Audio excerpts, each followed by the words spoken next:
आज के इस वीडियो में बात करेंगे दिल्ली थ्रू द एजेस की यूनिट 4 के बारे में। इससे पहले हम जो है 3 यूनिट अपनी कंप्लीट कर चुके हैं। ठीक है, आज हम पढ़ने वाले हैं चौथी यूनिट को। तो चौथी यूनिट को स्टार्ट करने से पहले मैं आपको बता दूं, 3 यूनिट हम कवर कर चुके हैं। जिन बच्चों ने 3 यूनिट नहीं देखी है वो 3 यूनिट तक का मैं लिंक दे दूंगा डिस्क्रिप्शन में, वहाँ से जाके वो उसको देख लेंगे। और यूनिट 4 का आज जो हमारा टॉपिक है वो है शाहजहानाबाद के नगर परियोजना पर मुगल सत्ता का प्रतिबिंब। वीडियो 5 है, इससे पहले 4 वीडियो इस सब्जेक्ट पे अपलोड की जा चुकी है। सिलेबस देख लेते हैं एक बार हम, क्या क्या सिलेबस है इसका। देखिए 3 यूनिट हम कवर कर चुके हैं और आज हम पढ़ने वाले हैं चौथी यूनिट, जो मैंने आपको बता दिया, शाहजहानाबाद के नगर परियोजना पर मुगल सत्ता का प्रतिबिंब। ये थोड़ी सी लंबी यूनिट है, बड़ी यूनिट है, तो इसको 2 पार्ट में कवर करेंगे। आज हम पढ़ेंगे इसका पार्ट 1 और फिर पढ़ेंगे इसका पार्ट 2। उससे पहले बता दूं, आपके सामने मेरा इंस्टा यूज़र आईडी है, यहाँ से आप मुझे फॉलो कर सकते हो और अपनी क्वेरी या क्वेश्चन आप मुझसे यहाँ पर पूछ सकते हो। टेलीग्राम पर आपके लिए ग्रुप बनाया हुआ है @एकलव्य स्नातक, जाके सर्च कीजिए और इस ग्रुप को ज्वाइन कर लीजिए। यहाँ पर आपको related to subject free PDF जो है अवेलेबल हो जाएगी। तो चलिए स्टार्ट करते हैं आज का अपना टॉपिक, शाहजहानाबाद। देखिए शाहजहानाबाद है, ये एक शाही राजधानी थी जिसका निर्माण शाहजहां ने कराया था। मुगल सम्राट शाहजहां ने इसका निर्माण कराया था। 1526 में मैंने आपको बताया था मुगल साम्राज्य की नींव रख दी गई थी बाबर के द्वारा, और शाहजहां जो थे बाबर के वंशज थे।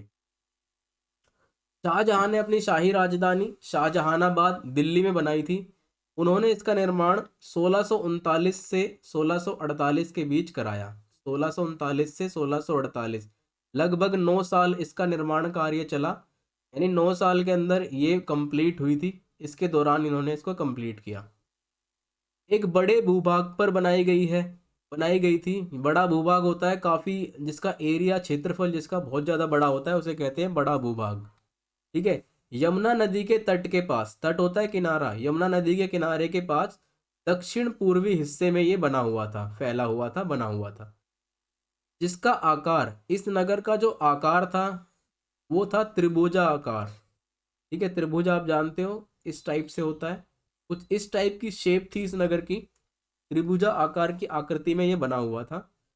यह अरावली पर्वत श्रृंखला का अंतिम छोर था यहाँ पर, जो कि यमुना नदी के कटाव से प्राकृतिक सुरक्षा प्रदान करता था। देखिए जो क्षेत्र था का चुना जिसको चुना गया था शाहजहानाबाद बनाने के लिए, ये अरावली पर्वत श्रृंखला के अंतिम छोर था, जहाँ पर यमुना नदी के कटाव से प्राकृतिक सुरक्षा प्रदान करने में जो क्षेत्र था ये समर्थ था। यानी ये प्राकृतिक जितनी भी आपदाएं आती हैं उनसे उनसे बचाने के लिए ये क्षेत्र जो था समर्थ था। यहाँ पर जो यहाँ के प्राकृतिक संसाधन जो थे वो काफी उचित थे किसी भी निर्माण कार्य को करने के लिए, इसीलिए इस क्षेत्र को चुना गया था।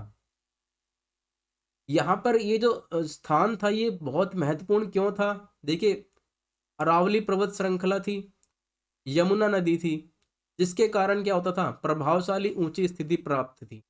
यानी कि किसी भी साम्राज्य को बसाने के लिए या किसी भी सत्ता को चलाने के लिए हमें ऊंची जगह की आवश्यकता होती है। ठीक है, तो अरावली पर्वत श्रृंखला जो थी यहाँ पर ऊंचाई की स्थिति हम प्रदान करती थी, इसलिए ये महत्वपूर्ण था।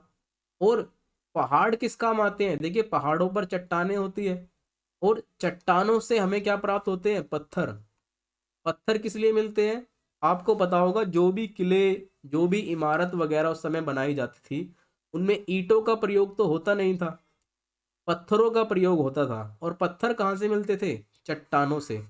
तो चट्टानें उपलब्ध थी अरावली पर्वत श्रृंखला की वजह से, और यमुना नदी से जलापूर्ति यानी पानी की आवश्यकता को पूरा किया जाता था यमुना नदी के माध्यम से। ये सभी संयुक्त कारक थे जिसने शाहजहां को आकर्षित किया यहाँ पर राजधानी बनाने के लिए। ठीक है, ये काफ़ी इम्पोर्टेंट चीज़ होती है किसी भी राजधानी को बसाने के लिए या कहीं भी रहने के लिए, ये सारी चीज़ें काफ़ी इम्पोर्टेंट होती है। इस नगर का निर्माण इतना विस्तृत किया गया था, यानी इतने फैलाव में इसका निर्माण किया गया था, इतने बड़े पैमाने पर इसका निर्माण किया गया था। इसने शेर शाह के नगर को और फिरोज शाह के शहर को भी अपने अंदर समाहित कर लिया था। शेर शाह नगर मैंने आपको पिछली वीडियो बताया था, शेर शाह नगर बनाया गया था शेर शाह के द्वारा, और फिरोज शाह के द्वारा फिरोजाबाद बनाया गया था। फिरोजाबाद या जो मैंने आपको बताया था फिरोज शाह का किला, ठीक है, फिरोज शाह कोटला, जो आज के इस टाइम पे फेमस है इस नाम से, उनको भी इस शहर ने अपने अंदर समाहित कर लिया था। समाहित होता है अपने अंदर मिला लिया था, यानी ये शहर भी इसके अंदर मिल गए थे, ये इतना बड़ा बनाया था। शाहजहानाबाद की स्थापना में प्रभावी विचार, यानी कि यह विचार कहाँ से आया, ऐसे क्यों विचार आए कि शाहजहानाबाद की स्थापना करनी चाहिए। तो इसके पीछे कुछ रीजंस थे, कुछ कारण थे। देखिए, शाहजहां जो थे उनकी स्थापत्य कला में प्रबल रुचि थी, स्थापत्य कला में उनकी प्रबल रुचि थी, उनका काफी इंटरेस्ट था। रुचि कहते हैं इंटरेस्ट को, उनका बहुत इंटरेस्ट था स्थापत्य कला में। स्थापत्य कला होती है कुछ भी जो हम स्थापित करते हैं, कुछ भी हम निर्माण करवाते हैं, निर्मित करते हैं, कुछ भी, उसे कहते हैं स्थापत्य कला। फॉर एग्जाम्पल, आपने ताजमहल सुना होगा, जामा मस्जिद सुना होगा, ये सब कुछ किसने बनवाया था? लाल किला, ये सब कुछ शाहजहां ने बनवाया था। तो इससे पता चलता था कि ये इनकी जो थी स्थापत्य कला में काफी ज्यादा रुचि थी, कुछ भी निर्मित करवाने में इनकी जो थी वो काफी रुचि थी। इनको ज्ञान भी था काफी ज्यादा, पत्थर का, सौंदर्य का, इन सब चीजों का इनको काफी ज्यादा ज्ञान भी था। इन्होंने क्या करा था, आगरा में एक किला बनवाया था जो अकबर ने बनवाया था, वो बलुआ पत्थर से बनाया गया था, यानी लाल पत्थर जो आपने देखा होगा उसे कहते हैं बलुआ पत्थर। इन्होंने क्या करा, बलुआ पत्थर को उस किले से हटवाकर संगमरमर के पत्थरों को जड़वा दिया, यानी उस इमारत को संगमरमर के पत्थरों से बनवा दिया। क्योंकि इनकी स्थापत्य कला में अधिक रुचि थी, इसलिए इन्होंने ऐसा किया। 1639 में 1639 में इन्होंने नई राजधानी बनाने की निश्चय किया। राजधानी बनाने का इन्होंने सोचा कि मैं नई राजधानी बनाऊंगा अपनी। देखिए, एक तो मेन इनका जो कारण था राजधानी बनाने का, वो था कि ये अपने पूर्वजों से स्वयं को विशिष्ट प्रदर्शित करना चाहते थे। विशिष्ट से यहाँ पर तात्पर्य ये है, यहाँ पर मतलब ये है कि देखियो, जो भी शासक मुगल साम्राज्य में रहा है या किसी भी साम्राज्य के दौरान जो भी राजा जिन्होंने राज किया है, वो अपने पिछले राजा से अपने आप को अलग कहलवाना चाहते थे। ठीक है, कहीं ना कहीं वो ये कहलवाना चाहते थे कि मैं पिछले राजा से सर्वश्रेष्ठ रहा हूँ, और मेरे द्वारा जो भी निर्माण किया गया है वो भविष्य में याद किया जाएगा। ठीक है, तो इसीलिए इनका ये महत्वाकांक्षी होते थे, और ये चाहते थे कि पूर्वजों से हम अपने आप को अलग प्रदर्शित कर सके, विशिष्ट प्रदर्शित कर सके। ठीक है, ये कारण था। दूसरा, आगरा की जो राजधानी थी उसका विस्तार करवाना, यानी उसकी वृद्धि करवाना, उसमें और उसको बढ़ाना, इसकी गुंजाइश काफी कम थी, वो भीड़ भाड़ वाला क्षेत्र था। इसलिए यहाँ पर इतनी भीड़ बढ़ गई थी, अनियंत्रित हो गई थी भीड़। ठीक है, जनसंख्या काफी ज्यादा बढ़ गई थी, लोगों का आना जाना काफी ज्यादा हो गया था, तो यहाँ पर लोगों को संभालना भी काफी कठिन हो गया था, जिस कारण से शाहजहां ने नई राजधानी बनाने का निर्णय लिया, और यह निर्णय उन्होंने 1639 में लिया। जब उन्होंने ये निर्णय लिया तो उन्होंने अपने महल में वास्तुविदों, योजनाकारों और ज्योतिषों को बुलाया।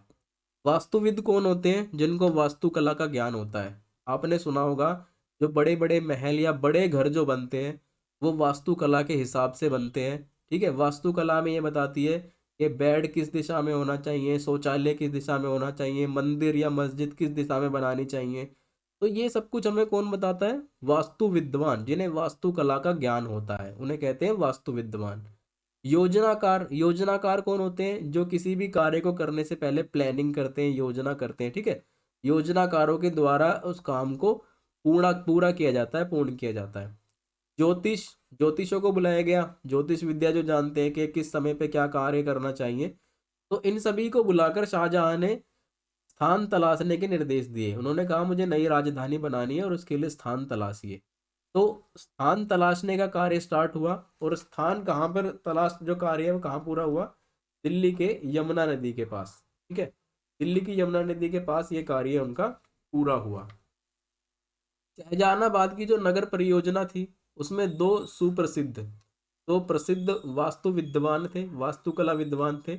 जिनकी देखरेख में ये कार्य पूरा हुआ वो थे उस्ताद अहमद खान और उस्ताद हामिद खान। ठीक है, इन दोनों के निर्देशन में शाहजहानाबाद नगर परियोजना का काम चालू हुआ, इन दोनों की देखरेख में। और जो मेन शाही भवन थे, शाही महल जो थे, वो तीन सूबेदार थे, उनके देखरेख में हुआ। गैरत खान, अल्लावर्दी खान, मकरमत खान। ठीक है, इन तीनों की देखरेख में शाही भवनों का निर्माण हुआ। शाहजहानाबाद का क्षेत्रफल जो था, शाहजहानाबाद का क्षेत्रफल दिल्ली के सुल्तानों द्वारा अथवा उपमहाद्वीपों के किसी अन्य शासक द्वारा, जितने भी इससे पहले जो शासक रहे हैं दिल्ली के या उपमहाद्वीप के, उन्होंने जो कुछ भी निर्मित करवाया वो शाहजहानाबाद के सामने छोटा था। यानी शाहजहानाबाद जो नगर स्थापित किया गया, ये पहले के नगरों से बहुत बड़ा था। मुगल शासक नगर परियोजना के उत्कृष्ट जानकार थे। जो मुगल शासक थे, जितने भी मुगल शासक रहे हैं, वो नगर परियोजना के, यानी उनको काफी ज्ञान था कि एक नगर को किस तरीके से बसाया जाता है, उसमें क्या क्या चीजें होनी चाहिए, देख रेख कैसी होनी चाहिए। ठीक है, उसका निर्माण किस तरीके से होना चाहिए, किन किन पत्थरों का, किन चीजों का उसमें इस्तेमाल होना चाहिए। तो मुगल जो शासक थे वो नगर परियोजना के उत्कृष्ट जानकार थे, यानी उनको उच्च जानकारी रखते थे, काफी ज्यादा जानकारी रखते थे, एक्सपर्ट कह सकते हो आप इसको, कि वो एक्सपर्ट थे इस चीज में।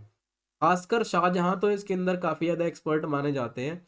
और सौंदर्य शास्त्र में उनकी जो जानकारी थी, अनुभूति थी, वो उच्च कोटि की थी, यानी हाई लेवल की थी शाहजहां की। सौंदर्य शास्त्री में आपको बताऊं क्या होता है। सौंदर्य शास्त्री होता है कि इमारत जो है, इमारत के आसपास क्या क्या होना चाहिए। ठीक है, बाग कहाँ होना चाहिए, किस तरीके से बागों को बसाना है, नदी, पानी का किस तरीके से यूज करना है महल में, और क्या क्या होना चाहिए, यानी किस तरीके से उस क्षेत्र को सुंदर बनाया जा सकता है, उसे कहते हैं सौंदर्य शास्त्र, ब्यूटिफिकेशन जिसे इंग्लिश में हम कहते हैं। तो ये शाहजहां का काफी अच्छा माना जाता था, उसे उच्च कोटि का इसमें ज्ञान था। और वह जो भी योजना, जिस जिस भी कार्य को वो कराता था, वो बड़े पैमाने पर कराता था और शाही पैमाने पर कराता था। बड़े पैमाने पर नहीं, विस्तृत रूप से कोई भी कार्य करता था वो। और शाही यानी कि उसके अंदर वो बहुमूल्य चीजों का प्रयोग करता था, यानी किसी भी तरह की वो कंजूसी नहीं करता था किसी भी निर्माण कार्य में, चाहे उसे कितना भी खर्चा पड़ जाए, वो सब उसके अंदर वो करता था। शाहजहां ने 1638 में दिल्ली के चांदनी चौक में खूबसूरत मुख्य पथ की योजना बनाई थी।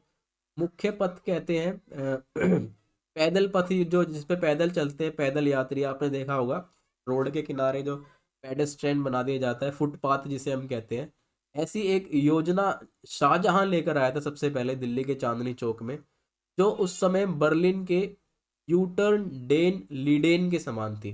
देखिए, इस काल में शाहजहां जब राज करता था, तो कभी भी पैदल चलने वालों के लिए कोई ऐसी योजना कोई नहीं लेके आया था जिसे शाहजहां लेके आया था। जो माना जाता था कि उस समय पश्चिम के देशों में, एशिया के पश्चिम देशों में इसको लागू किया गया था, या वो लोग इन चीज़ों का इस्तेमाल करते थे।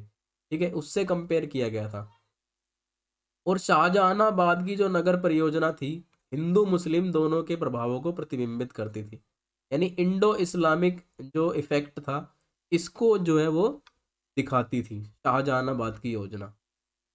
अब ये जो नगर था, ये तीन दिशाओं से मजबूत दीवारों से किलेबंद था, यानी तीन त्रिकोण, मैंने आपको बता दिया इसका आकार त्रिभुजाकार था, तो तीन दिशाओं से किलेबंद था ये।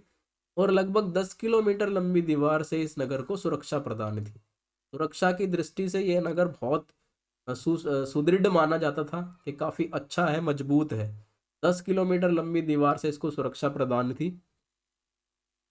उत्तरी दीवार के पूर्व में जलीय बुर्ज था और पश्चिम में मोरी बुर्ज था। ठीक है, ये दो बुर्ज थे उत्तर और पूर्व में, उत्तरी दीवार पे, पूर्व में और पश्चिम में। जो दीवार बनाई गई थी उसकी ऊंचाई जो थी, ऊंचाई होती है हाइट, ऊंचाई जो थी वो थी 8 मीटर, चौड़ाई जो थी वो 3.5 मीटर थी, यानी जो दीवार की चौड़ाई थी वो 3.5 मीटर थी। और लंबाई लगभग 9 किलोमीटर से भी अधिक थी, यानी दीवारों की जो लंबाई थी वो 9 किलोमीटर से भी अधिक थी। दीवार पर 27 मीनारें बनी थी, जो जिस पर समान दूरी पर, यानी इक्वल डिस्टेंस पर कई विशाल द्वार थे। विशाल द्वार होता है प्रवेश जिससे हम करते हैं, दरवाजे जिसे हम कहते हैं, विशाल द्वार थे, प्रवेश मार्ग थे। इसके क्षेत्र के अंदर देखिए, इस नगरी के क्षेत्र के अंदर दो पहाड़ियां थी, जिसमें से एक पहाड़ी का नाम था भुजालाल पहाड़ी।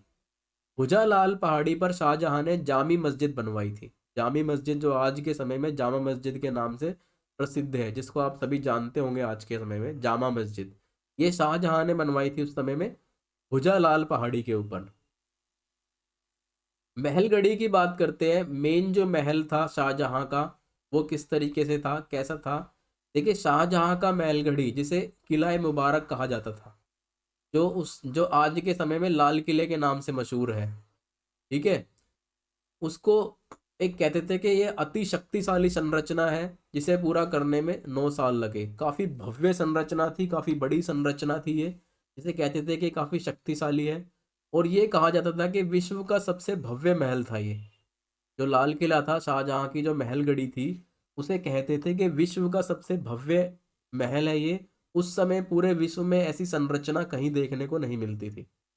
महल की दीवार लगभग 3 किलोमीटर तक फैली थी और लगभग 124 एकड़ जमीन,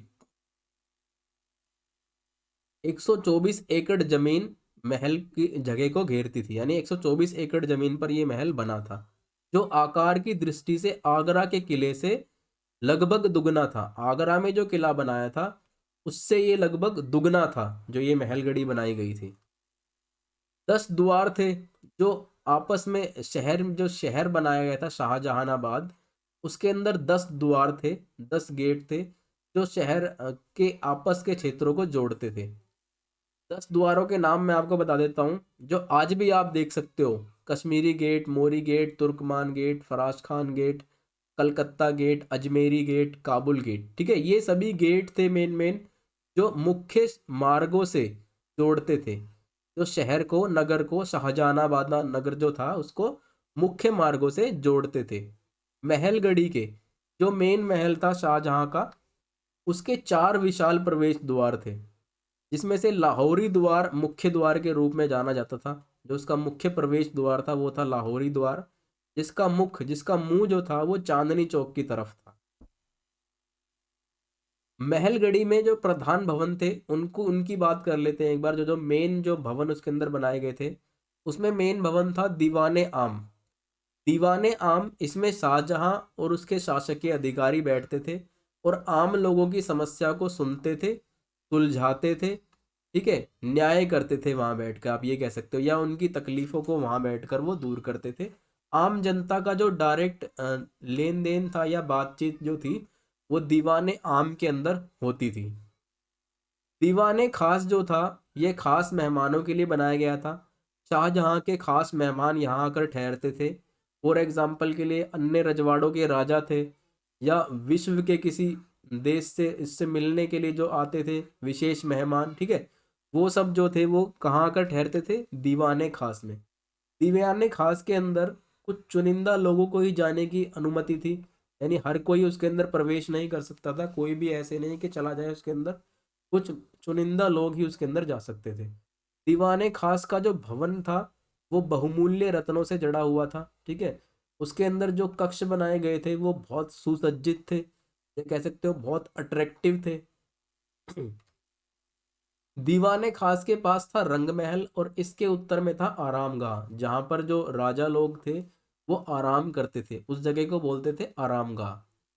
भूतपूर्व शासकों के विधवाओं तथा आश्रितों के लिए, देखिए जो भूतपूर्व शासक थे, ठीक है, वो किसी ना किसी वजह से, जो भूतपूर्व शासक की तो मारे जाते थे तो उनकी बीवी विधवा हो जाती थी, उन विधवाओं के लिए और जो उनके साथ जो परिवार रहता था, जो उस पर आश्रित होते थे, ठीक है, उनके लिए भी महल के अंदर निर्माण कार्य करवाए गए थे। और जहाँ उनके किले स्थित थे, जहाँ पर वो रहते थे, उसे कहते थे खवासपुरा।